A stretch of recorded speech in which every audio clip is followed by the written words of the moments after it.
Welcome to Moussa TV. నేను సుధా. వార్తల్లో ముందుగా ముఖ్యాంశాలు. ఈసీ ఆధీనంలోని వీడియో లోకేష్ ట్విట్టర్లోకి ఎలా చేరింది? అంబటి రాంబాబు సూటి ప్రశ్న.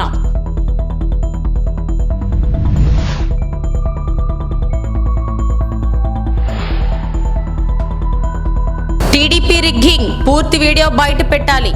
కాసు మహేష్ రెడ్డి ధ్వజం.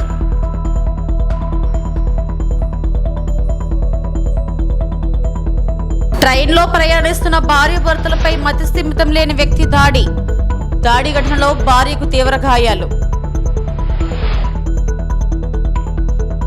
ఎన్నికల కమిషన్ రిలీజ్ చేయాల్సిన వీడియో నారా లోకేష్ ట్విట్టర్లోకి ఎలా వచ్చిందని పిన్నెల్లి రామకృష్ణారెడ్డి ఒక పోలింగ్ బూత్లో ఈవీఎం ధ్వంసం చేసిన వీడియో ఎవరు లీక్ చేశారో, ఇది ఫేకా ఒరిజినలా తేల్చాలని ఇరిగేషన్ శాఖ మంత్రి అంబటి రాంబాబు డిమాండ్ చేశారు. మంత్రి అంబటి మీడియాతో మాట్లాడుతూ ఆ వీడియో ఎక్కడి నుంచి రిలీజ్ అయిందో అర్థం కావడం లేదని అనుమానం వ్యక్తం చేశారు. ఈసీ నుంచి బయటకు రావాల్సిన వీడియో లోకేష్ ట్విట్టర్లోకి ఎలా చేరిందని ప్రశ్నించారు. పోలింగ్ బూత్లోని వీడియోను కలెక్టర్ అయినా రిలీజ్ చేయాలి, లేదా ఎన్నికల కమిషన్ అయినా సంబంధించిన వారెవరైనా రిలీజ్ చేయాలన్నారు. వారెవరూ కాకుండా ఇది డైరెక్ట్గా తెలుగుదేశం అధినేత కొడుకైన లోకేష్ ట్విట్టర్లోకి ఎలా వెళ్ళిందని ప్రశ్నించారు. అంటే ఇక్కడ ఏదో కుమ్మక్కు జరిగిందని స్పష్టంగా అర్థమవుతుందన్నారు. అధికారులు, ఎన్నికల కమిషన్లో ఉన్న అధికారులు, తెలుగుదేశం పార్టీ వారు కలిసి కుట్ర చేస్తున్నారనే అనుమానం కలుగుతుందన్నారు. ఒకవేళ అది నిజంగా జరిగి ఉంటే సంబంధిత అధికారులు విడుదల చేసి ఉంటే చట్టం తన పని తాను చేసుకుంటుందన్నారు. ఇప్పుడు జరిగింది చూస్తుంటే ఇది ఫేక్ అనిపిస్తుందన్నారు. పోలింగ్ రోజున రాష్ట్ర వ్యాప్తంగా చాలా చోట్ల హింసాత్మక సంఘటనలు జరిగాయి. ప్రధానంగా పలనాడులో, అంటే మా జిల్లాలో చాలా ఎక్కువగా హింసాత్మక సంఘటనలు జరిగాయి. ఒక విధంగా చెప్పాలంటే కానీ విని ఎరుగని రీతిలో ఏ రోజు జరగనటువంటి విధంగా, ఏ ఎన్నికల్లోనూ జరిగినంత హింస అక్కడ చోటు చేసుకుంది. ఆ హింస చోటు చేసుకోవడానికి గల కారణాల మీద మేము ఈసీకి అనేక రకాలుగా రిపోర్ట్ చేయడం జరిగింది. ఆ రోజున పోలింగ్ రోజున పోలీసులు అసలు రిస్క్యూకు రానటువంటి పరిస్థితిని కూడా వివరించడం జరిగింది. తర్వాత అక్కడ పోలీసు అధికారులను సస్పెండ్ చేశారు, కలెక్టర్ని మార్చారు, ఇంకా కొన్ని చోట్ల కలెక్టర్ని మార్చారు. ఏదో కొంత జరిగింది, ప్రాథమికంగా తప్పు జరిగిందనేటువంటి భావన సర్వత్రా వ్యాపించి ఉన్నటువంటి తరుణం. ఈ తరుణంలో మరి అనేక చోట్ల బూతులు క్యాప్చర్ చేసుకున్నారు, దొంగ ఓట్లు వేసుకున్నారు, ఈవీఎంలను పగలగొట్టడానికి ప్రయత్నం చేశారు, బూత్ క్యాప్చరింగ్ జరిగింది. తెలుగుదేశం వాళ్ళు కూడా భయంకరంగా చేసేటటువంటి పరిస్థితి కనిపించింది. ఇక్కడ ప్రధానంగా ఇవాళ నేను మాట్లాడాలనుకుంటున్న అంశం ఏంటంటే, పిన్నెల రామకృష్ణారెడ్డి గారు మాచర్ల నియోజకవర్గంలో చాలా దారుణాలు జరిగిపోయాయి. కొన్ని చోట్లయితే అసలు పోలింగ్ స్టేషన్లోకి వైఎస్ఆర్ కాంగ్రెస్ పార్టీ ఓటర్లు వెళుతుంటే వారిని వెళ్ళకోకుండా అడ్డుకొని కొట్టి తన్ని గాయపరిచి బయటికి పంపించినటువంటి సంఘటన చూశాం. దాని మీద అనేక సందర్భాల్లో ఆ రోజున చివరికి పిన్నెల రామకృష్ణారెడ్డి గారు కూడా ఆయన రిపోర్ట్ చేయడం జరిగింది, ఫోన్లు చేయడం జరిగింది. కానీ ఎవరు పోలీసులు రిస్క్కి రాలేదు. అయితే ఇవాళ నాకు చిత్రంగా అనిపించింది అంటే, ఇవాళ ఒక వీడియో రిలీజ్ అయింది. ఇది రామకృష్ణారెడ్డి గారు ఒక పోలింగ్ బూత్లో, ఏ పోలింగ్ బూత్ అయితే ఇప్పుడు నేను చెప్తున్నాను ఆ పోలింగ్ బూత్లో ఆ ఈవీఎంను పగలగొడుతున్నట్టుగా ఒక వీడియో రిలీజ్ అయింది. ఇది ఎక్కడి నుంచి రిలీజ్ అయిందో మరి అర్థం కావడంలా. ఇది election commission has to release. యాక్చువల్గా ఇది లోకేష్ గారు ట్విట్టర్లో పెట్టారంట. ఎట్ట చేరింది లోకేష్ గారు ట్విట్టర్కి? Is it false or right? అది ఫేక్గా? అది కంక్లూజన్ ఎవిడెన్సా కాదా? ఆలోచించాలి కదా. ఇది డైరెక్ట్గా తెలుగుదేశం అధినేత కొడుకు అయినటువంటి లోకేష్ ట్విట్టర్లోకి ఎట్లా వెళ్ళింది? కలెక్టర్న రిలీజ్ చేయాలి, ఎలక్షన్ కమిషన్కి సంబంధించిన వారిని రిలీజ్ చేయాలి, ఆర్ఓన రిలీజ్ చేయాలి. రిలీజ్ చేయకోకుండా వారికి ఎలా చేరింది అంటే ఇక్కడ ఏదో కుమ్మక్కు జరుగుతూ ఉన్నది అనేటువంటి భావన చాలా స్పష్టంగా అర్థమవుతూ ఉన్నది. అంటే అధికారులు, ఎన్నికల కమిషన్ ఉన్న అధికారులు, తెలుగుదేశం పార్టీ వారు కలిసి కుట్ర చేస్తున్నారేమోననేటువంటి అనుమానం కలగటం సహజమైనటువంటి అంశం.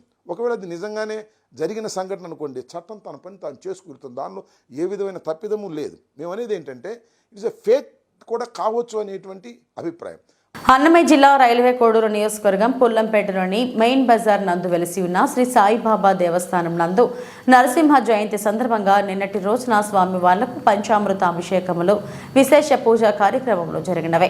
సాయంకాలం 5 గంటల నుండి కృష్ణంపల్లి ఉపాధ్యాయులు శ్రీ రమణమూర్తి ఆధ్వర్యంలో చిన్నపిల్లల కోలాటం స్వామివారి ఆలయం నందు అద్భుతంగా జరిగింది.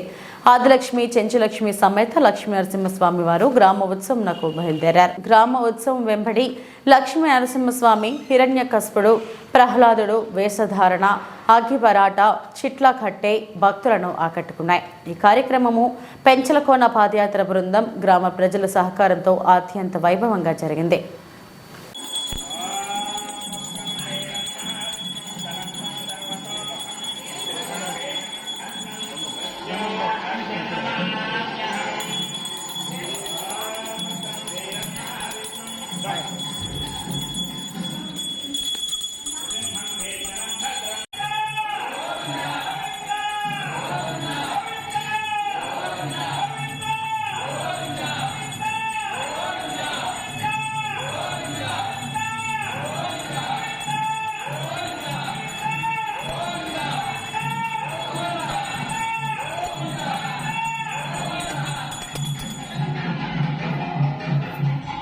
అక్రమ కేసులతో భయపెట్టి మాచర్లలో పిన్నెల్లి రామకృష్ణారెడ్డి గెలుపును ఎవరూ ఆపలేరని, ఈవీఎంల ధ్వంసాలపై వీడియోలన్నీ ఎన్నికల కమిషన్ బయటపెట్టాలని వైఎస్ఆర్సీపీ ఎమ్మెల్యే కాసు మహేష్ రెడ్డి డిమాండ్ చేశారు.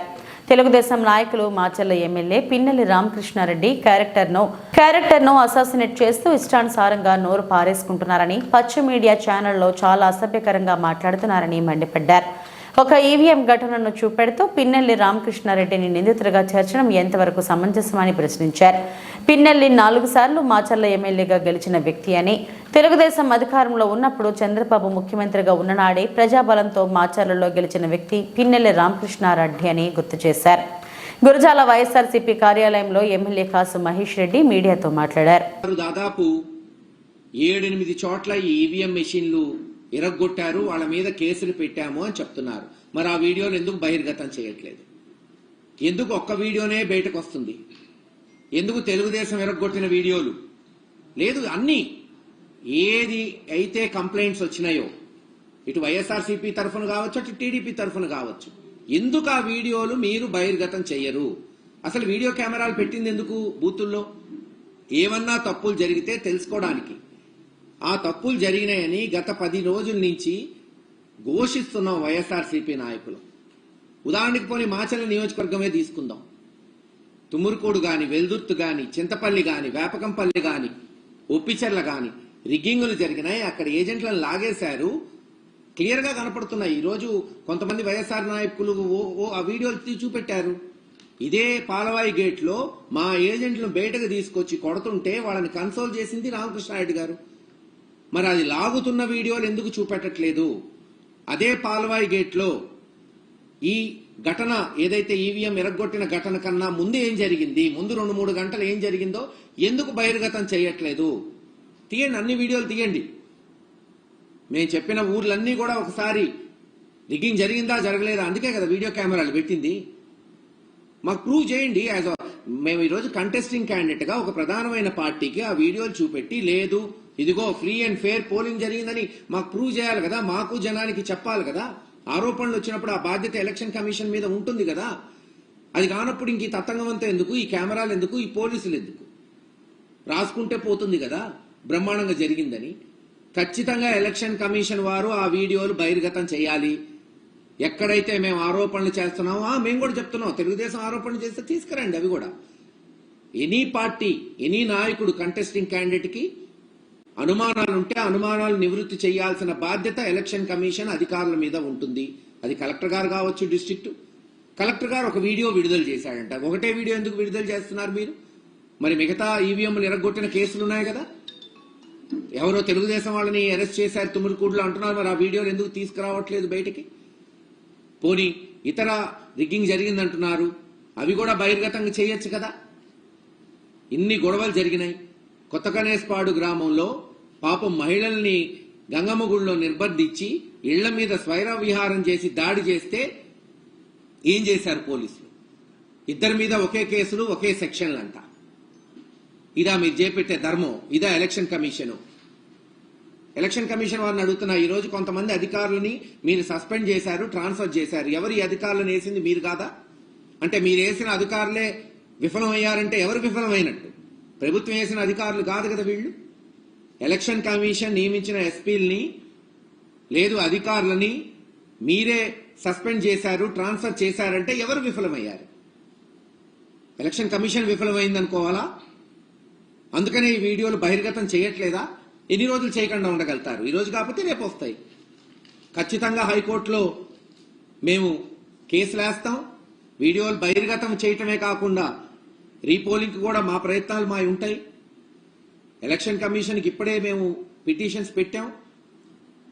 రెంటచింతల మండలం పాల్వాయి గేట్లో వైఎస్ఆర్సీపీ ఏజెంట్లను కొట్టి పోలింగ్ బూత్ నుంచి బయటకు పంపిన మాచర్లలో టీడీపీ గుండాలు ఈవీఎం ధ్వంసం వెనుక అసలు నిజాలు, పోలింగ్ కేంద్రానికి వెళ్లకుండా వైఎస్ఆర్సీపీకి ఓటు వేసే అవకాశం ఉన్న ఓటర్లపై దాడులకు పాల్పడిన ఎమ్మెల్యే పిన్నెలపై దాడి సమాచారం అందిన వెంటనే అక్కడ టీడీపీ ఓటమి సాకుతో అసలు విషయాలు దాచి అసత్య ప్రచారానికి ఎల్లో టీం కొట్టుకుపోయింది.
సెల్ టవర్ ఎక్కి యువకుడు ఆత్మహత్యాయత్నం, ప్రాణాలు కాపాడిన 3 టౌన్ పోలీసులు. కాకినాడ జిల్లా సెల్ ఫోన్ దొంగతనం చేశావంటూ వేసిన నిందలకు తట్టుకోలేక ఓ యువకుడు సెల్ టవర్ ఎక్కి ఆత్మహత్య చేసుకునేందుకు ప్రయత్నించాడు. సమాచారం అందుకున్న 3 టౌన్ పోలీసులు హుటాహుటిన సంఘటన స్థలానికి చేరుకొని రిస్క్ చేసి ఆత్మహత్యకు ప్రయత్నించిన యువకుడితో చాకచక్యంగా వ్యవహరించి ఆత్మహత్యను నిలువరించారు. దీంతో స్థానికులు ఊపిరి పీల్చుకున్న ఒక నిండు ప్రాణాన్ని కాపాడిన 3 టౌన్ పోలీసులను అభినందించారు. వివరాల్లోకి వెళ్తే కాకినాడ జిల్లా చిత్రాడకు చెందిన ప్రదీప్ కుమార్ను సెల్ ఫోన్ దొంగతనం చేశావంటూ స్థానికులు అనుమానం వ్యక్తం చేశారు. సెల్ ఫోన్ దొంగతనం చేశావంటూ స్థానికులు అవమానం చేశారు.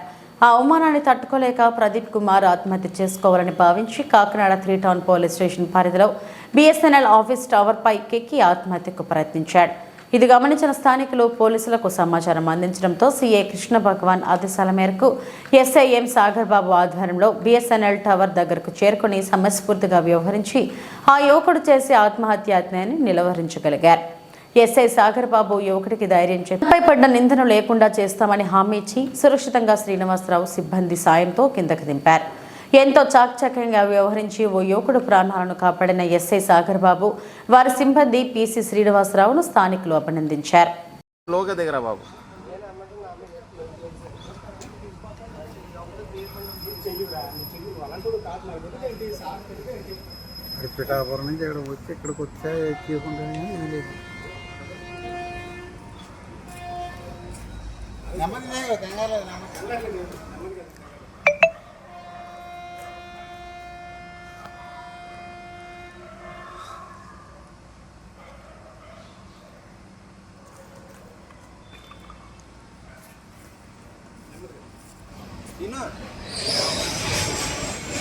కింద పంపించు ముందు అతన్ని.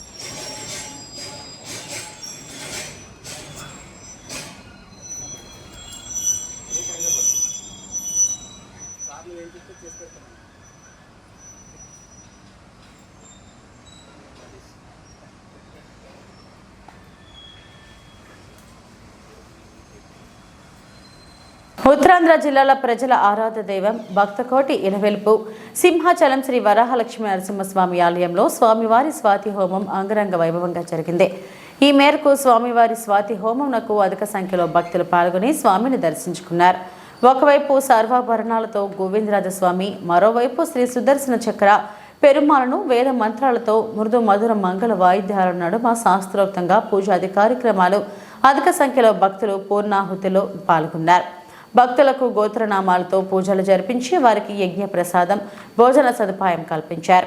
యజ్ఞంలో పాల్గొన్న భక్తులంతా స్వర్ణ కవచ అలంకరణలో ఉన్న సింహాద్రినాథుడును దర్శించుకుని సేవించుకున్నారు. యజ్ఞం మహాపూర్ణాహుతిలో ఆలయ అనువంశిక ధర్మకర్త చైర్మన్ శ్రీ పూసపాటి అశోక్ గజపతిరాజు దంపతులు పాల్గొని పూజలు జరిపారు. ఆలయ ఈవో ఎస్ శ్రీనివాసమూర్తి మహాయజ్ఞంలో పాల్గొన్న భక్తులకు ఎక్కడ ఏ విధమైన అసౌకర్యం కలగకుండా ఎప్పటికప్పుడు పర్యవేక్షిస్తూ ఉద్యోగులను అప్రమత్తం చేస్తూ యజ్ఞం ఎంతో ప్రతిష్టాత్మకంగా కన్నుల విందుగా జరిగేటట్లు భక్తులకు అన్ని సదుపాయాలు కల్పించారు. ఆలయ ఉద్యోగులు, అర్చక పరివారం, వేద పండితులు, అధ్యాపకులు ఆయా కార్యక్రమాల్లో పాల్గొని స్వామిని దర్శించుకున్నారు.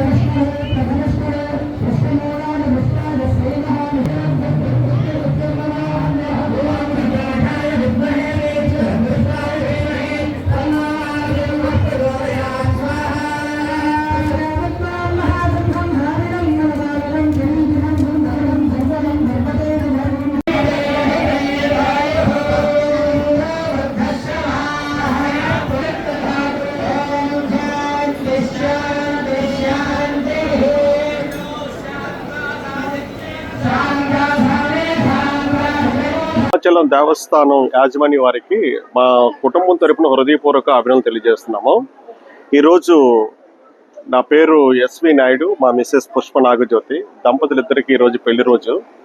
ఈ శుభ సందర్భంగా ఈ కార్యక్రమానికి పాల్గొన్నందుకు మేము ఎంతో రుణపడి ఉన్నాము. ప్రతి ఒక్కరూ కూడా భక్తి శ్రద్ధలతో చక్కటి సేవా కార్యక్రమం అందించారు. మరి ఇటువంటి కార్యక్రమాలు ఇక మీదట కూడా కార్యక్రమాలు జరిపిస్తే బాగుంటుందని మా ఉద్దేశం. సో యాజమాన్య వారికి మరొకసారి నేను విశాఖపట్నం గాజువాక ప్రాంతం నుంచి వచ్చాను, అయినా కూడా ఇక్కడ అందరూ కూడా మాకు సహాయ సహకారాలు అందించారు.